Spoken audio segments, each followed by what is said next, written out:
January 14, 2025, silver hits $94.51 per ounce, an all-time high, shattering the previous record of $49.82 set in 1980. That's a 90% surge in just 14 months.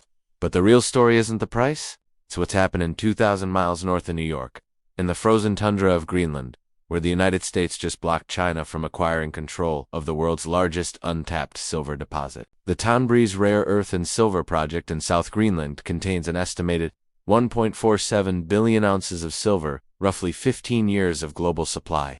In December 2024, China's state-owned Sheng Resources attempted to purchase a controlling stake in the project for $2.3 billion. The deal would have given China direct access to critical materials needed for electric vehicles, solar panels, and military technology. On January 7, 2025, the United States intervened.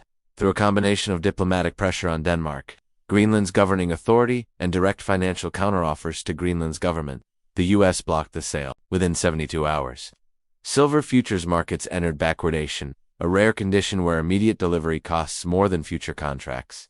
Translation: physical silver is more valuable than paper promises. The supply chain just snapped. This isn't about investment speculation. This is geopolitical warfare playing out in commodity markets. And if you're holding cash, bonds, or even gold without understanding what's happening, you're on the wrong side of the biggest resource battle since the 1970s oil crisis.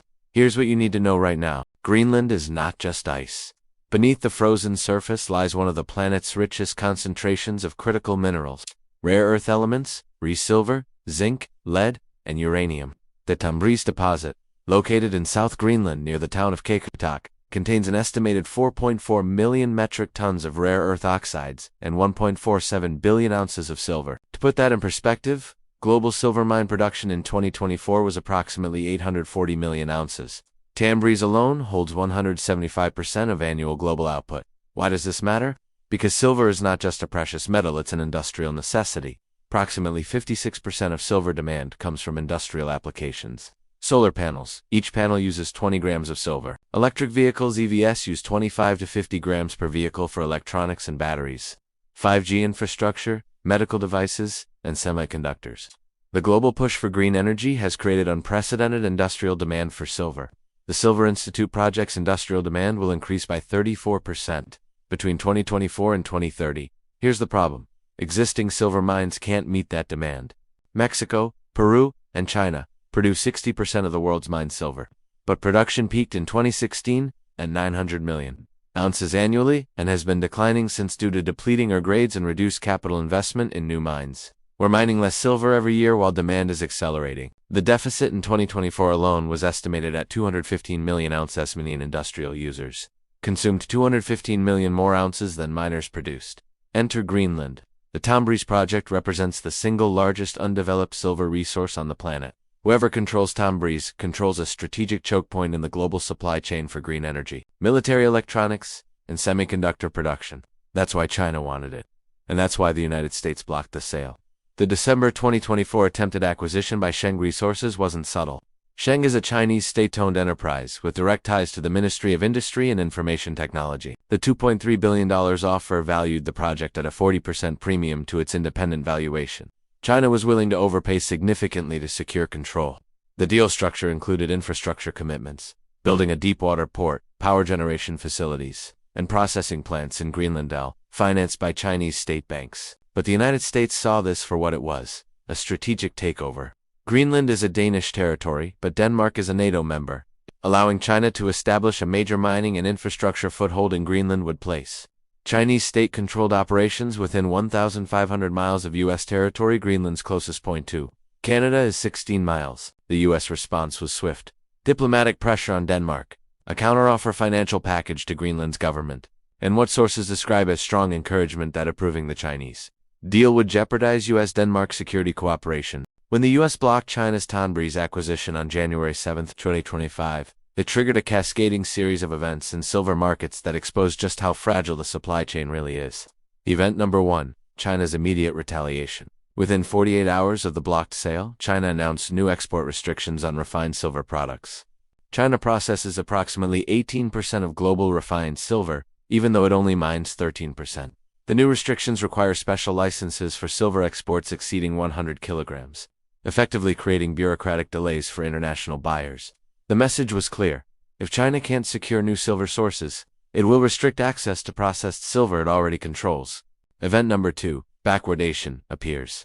By January 10th, silver futures markets entered backwardation.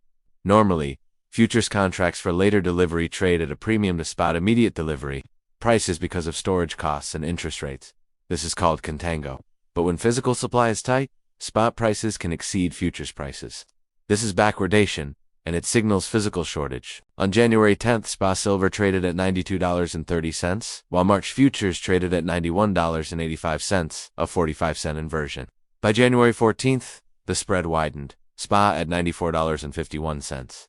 March futures at $93.20. That's a $1.31 backwardation. Translation: people are willing to pay a significant premium for silver they can hold today, versus a promise of silver in 60 days. Why? Because they're not confident future supply will materialize. Event number 3, COMEX inventory drain.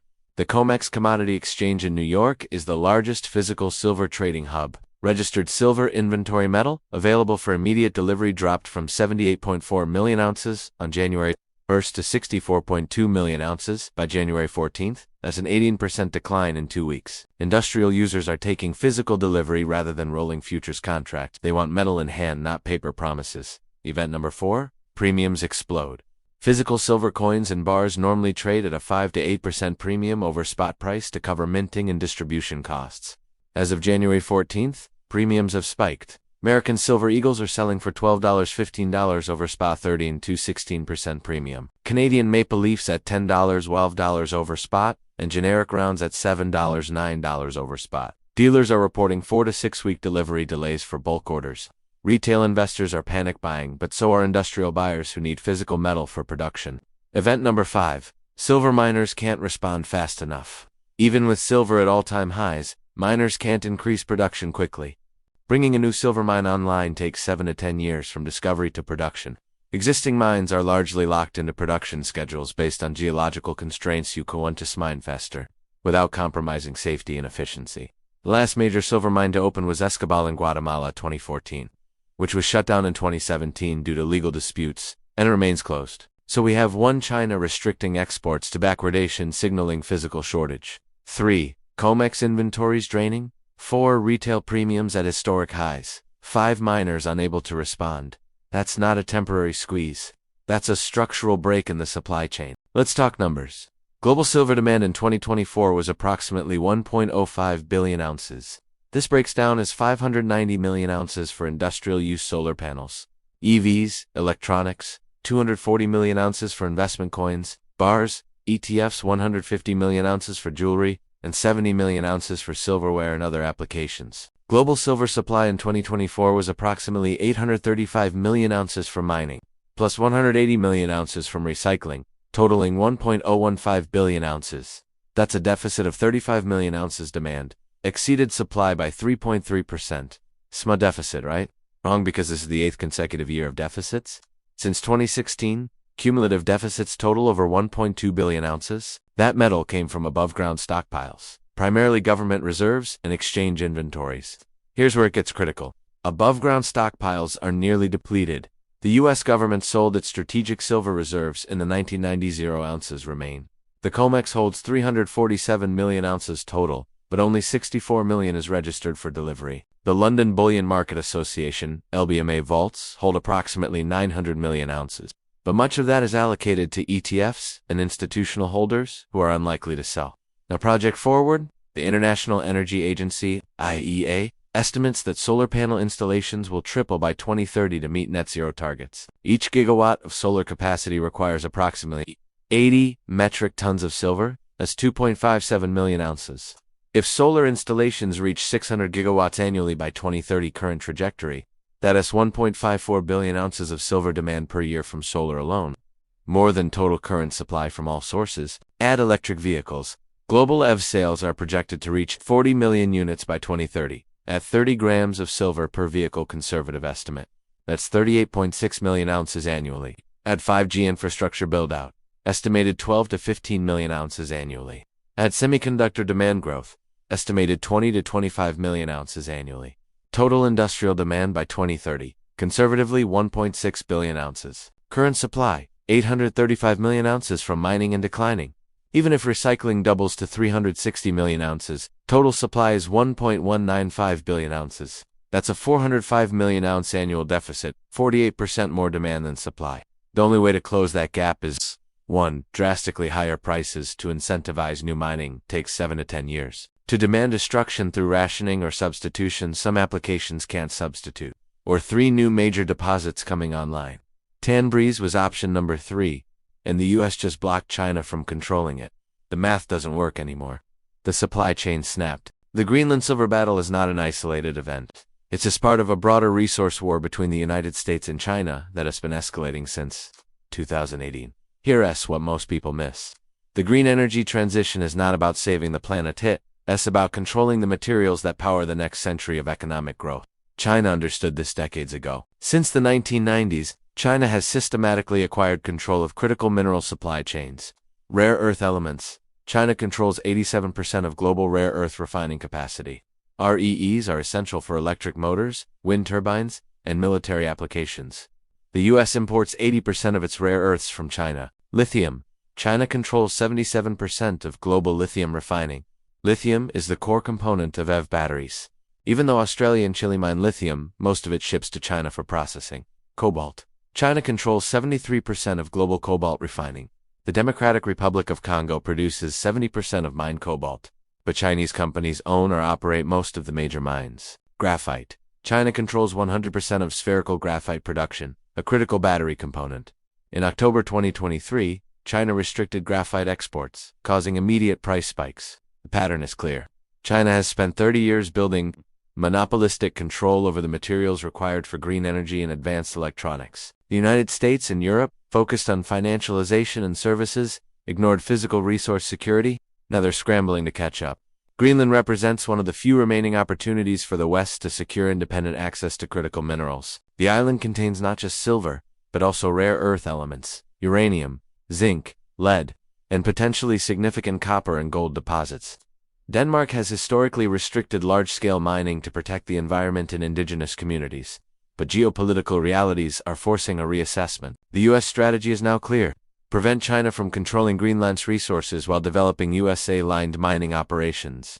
In February 2025, reports emerged that a USA-led consortium, including Rio Tinto, Barrick Gold, and private equity firms, is preparing a competing bid for Tanbreez. The deal structure would include technology transfer to Greenland, environmental commitments exceeding EU standards, and guaranteed employment for Greenlandic workers.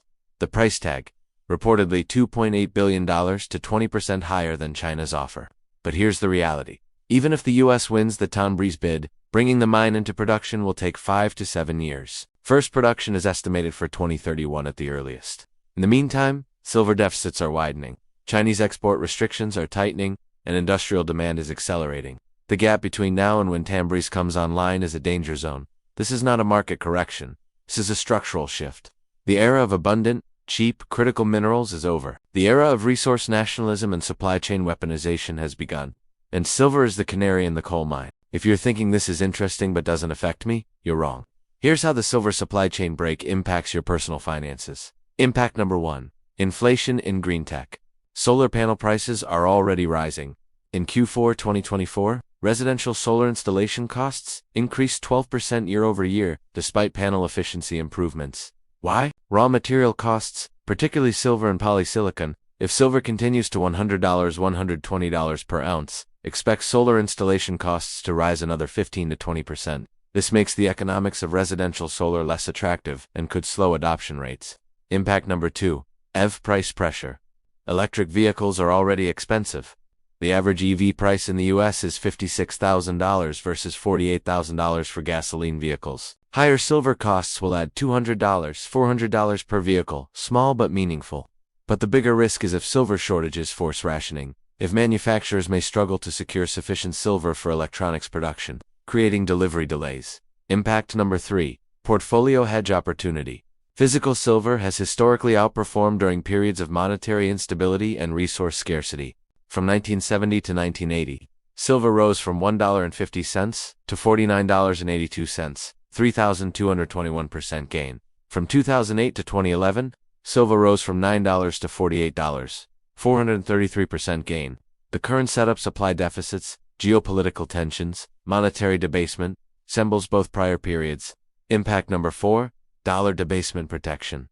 The U.S. national debt exceeds $36 trillion and grows by approximately $1 trillion every 100 days. The Federal Reserve has resumed cutting interest rates despite persistent inflation. This is monetary debasement that dollar's purchasing power is declining. Hard assets like silver and gold hold value when fiat currency weakens. Since 2020, the M2 money supply has increased 37%, that's 37% more dollars chasing the same amount of goods and assets. Silver has risen 280% in the same period. It's not that silver is becoming more valuable, it's that dollars are becoming less valuable. Impact number 5.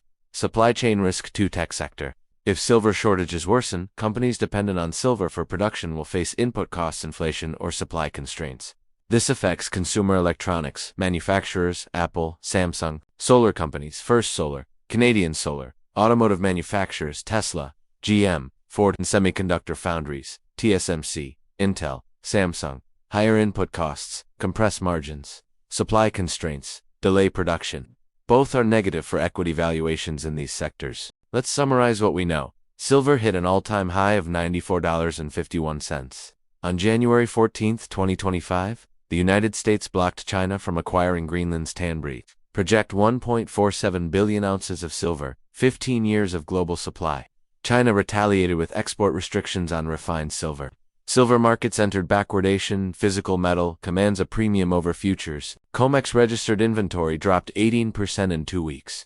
Retail premiums spiked to 13 to 16% over spot. Global silver deficits have exceeded 1.2 billion ounces over 8 years.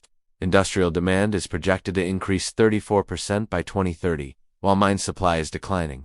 This is not a speculative bubble. This is a fundamental supply-demand imbalance colliding with geopolitical resource warfare. The green energy transition requires massive amounts of silver. The silver doesn't exist. New mines take 7 to 10 years to develop.